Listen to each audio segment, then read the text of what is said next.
காலையில வெற்றி வேகமா வந்து ஏதோ ஒரு டிஷ் ரெடி பண்ணிக்கிட்டு இருக்கும்போது ரம்யா அங்க வர, அவளை பார்த்ததுமே நீ எதுக்கு உள்ள வந்த?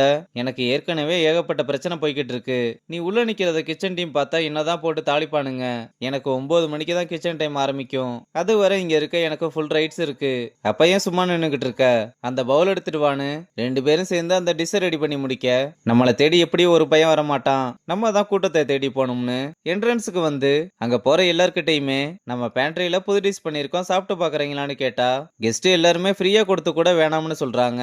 அப்போ ஒரு கெஸ்ட் அங்க வர, பேண்ட்ரியில புது டிஷ் பண்ணிருக்கோம், நீங்க சாப்பிட்டு பார்த்து உங்களுக்கு பிடிக்கலன்னா மூஞ்சுக்கு நேரா சொல்லிருங்கன்னு சொல்ல, அவரும் என்ன டிஷ்னு கேட்டா ஏதோ உக்கரை பன்மோன்னு சொல்லிக்கிட்டு இருக்கான். அவரும் சரின்னு ஒரு பீஸ் எடுத்து சாப்பிட்டு பார்க்க, தம்பி செம்மையா இருக்குப்பா, டேஸ்ட் அப்படியே நாக்குல நாட்டியம் ஆடிக்கிட்டு இருக்குப்பா, எனக்கு இன்னும் கொஞ்சம் கிடைக்குமா சார், பிளேட்டே உங்களுக்கு தானே கொடுக்குறான். இங்க நெடுமரன் சாப்பிட்டுக்கிட்டு இருக்கும்போது ஐசு வந்து சாப்பிட உட்காந்து, உங்ககிட்ட அக்காவோட கல்யாணத்தை பத்தி பேசணும்னு, திவ்யா அவளோட கல்யாணத்துல நீங்க நான் எல்லாருமே அவளோட கல்யாணத்துல இருக்கணும்னு ஆசைப்படுறதா அவ சொன்னா.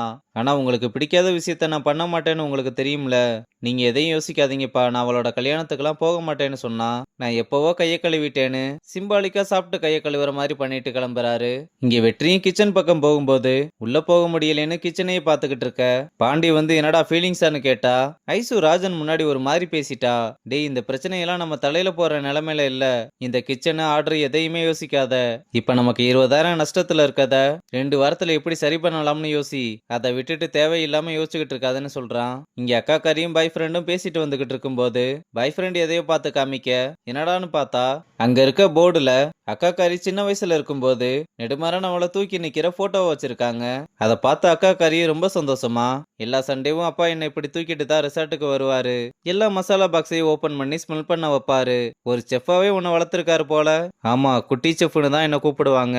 இப்ப எனக்கு என்னமோ நான் அது எல்லாத்தையுமே களைச்சிட்டேன்னு தோணுதுன்னு ஃபீல் பண்றா.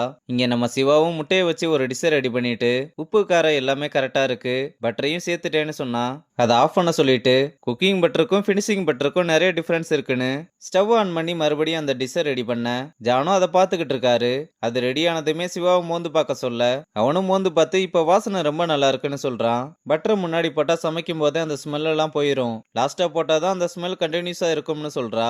இங்க வெற்றி ரூம்ல வேலை பார்த்துக்கிட்டு இருக்கும்போது அங்க இருந்தவங்க அவங்களோட பொண்ணுக்கு ஜூஸ் குடுக்கற மாதிரி ஜூஸ் டப்பாக்குள்ள டானிக்கே வச்சு கொடுத்துருக்காங்க. நம்ம பையலும் இதெல்லாம் பார்த்துட்டு வெளியே வர, உள்ள இருக்கும்போது அவங்க கிட்ட ஏன் இப்படி கொடுக்குறீங்கன்னு கேட்டிருப்பான் போல. அவங்களும் அதுக்கு மருந்து குடிக்கலாம்னு கூப்பிட்டா கிட்ட கூட வர மாட்டாங்க. இப்பெல்லாம் நல்லதை யாருக்கு தான் பிடிக்குது? இப்பெல்லாம் நல்லதாவே இருந்தாலும் அதை நம்ம கொடுக்கற விதத்துல தான் கொடுக்கணும்னு சொன்னதை நினைச்சு பார்த்து பையன் ரொம்ப சந்தோஷப்படுறான். இது மூலமா ஏதோ ஒரு ஐடியா கிடைச்சிருக்கு போல. உடனே நம்ம பசங்க கிட்ட, என்கிட்ட ஒரு ஐடியா இருக்கு, அது எப்படி இருக்குன்னு சொல்றீங்களா? எனக்கு என்னமோ ரியாலிட்டி ஷோல ஜட்ஜா உட்காந்துருக்க மாதிரி இருக்கு. சரி பரவாயில்ல, கண்டினியூ பண்ணு. இந்த சின்ன பசங்களுக்கெல்லாம் கண்ணுக்கு கவர்ச்சியா இருந்தாதான் பிடிக்குது. ஆனா பேரண்ட்ஸ் எல்லாம் பசங்களுக்கு ஆரோக்கியமா ஏதாவது கொடுக்கணும்னு நினைக்கிறாங்க. அதனால இயற்கையா கிடைக்கிற ஃபுட்டையே பசங்களுக்கு பிடிக்கிற மாதிரி பண்ணி கொடுத்தா, டேய் என்னடா ஐடியா இது? எனக்கு இந்த ஐடியா சுத்தமா பிடிக்கல.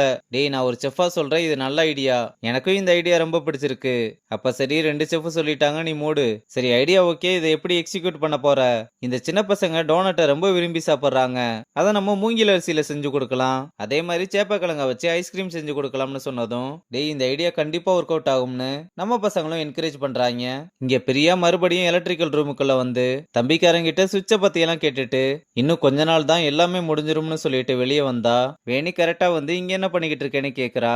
ரிசப்ஷன்ல பவர் வரல, அதான் என்னன்னு பார்க்கலாம்னு வந்தேன். மெயின்டெனன்ஸ் டீமுக்கு கால் பண்ண வேண்டியதானே? அவங்களுக்கு கால் பண்ணா எடுக்கல, அதான் இங்க இருப்பாங்கன்னு நினைச்சு வந்தேன். சரி நான் இன்னொரு தடவை கால் பண்ணி பாக்குறேன்னு சொல்லிட்டு நைஸா எஸ்கேப் ஆகுறா.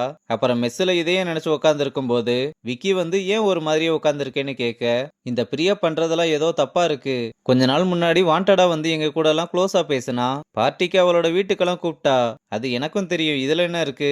நான் சம்பந்தமே இல்லாம அவளை 3 தடவை பவர் ரூம்ல பாத்திருக்கேன். ஆனா எப்போ என்ன கேட்டாலும் கரெக்டா ஒரு ரீசன் ரெடியா வச்சிருக்கா. இப்போ கூட அவ போன்ல யார் கூடயோ சஸ்பீசியஸா பேசிக்கிட்டு இருக்கத பார்த்தேன். அதுவும் சம்பந்தமே இல்லாம சர்க்கியூட் போர்டு கிட்ட நின்னு பேசிக்கிட்டு இருந்தா. நீ சொல்றதெல்லாம் பார்த்தா கண்டிப்பா இது யோசிக்க வேண்டிய விஷயம்தான். ஆமாடா, ஏதோ பெருசா பிளான் பண்ற மாதிரி தெரியுது. அப்ப நம்ம அவளை கண்டிப்பா க்ளோஸா வாட்ச் பண்ணி ஆகணும்னு சொல்றதோட இந்த எபிசோட முடிச்சிருக்காங்க.